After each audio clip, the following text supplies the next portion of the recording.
Bir diğer önemli konusu da Akdeniz ve Ege'de ülkemizin haklarını ve hukukunu yok saymaya yönelik girişimlere verdiğimiz cevaplardı.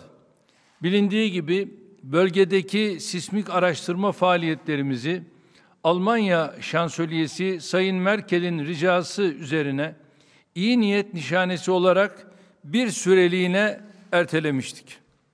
Ancak Yunan tarafı hüsnü niyetle hareket etmediğini bir kez daha göstermiş ve Mısır'la hiçbir hukuki temeli olmayan bir anlaşmaya yönelmiştir.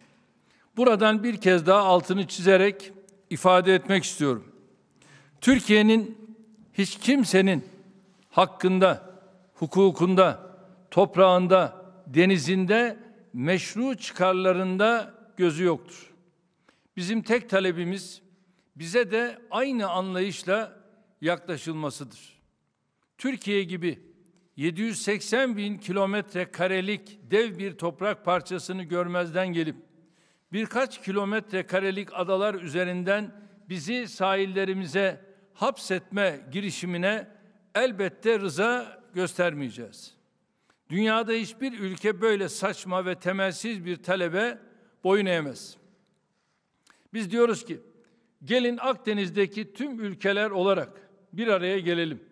Herkes için kabul edilebilir, herkesin hakkını koruyan bir formül bulalım.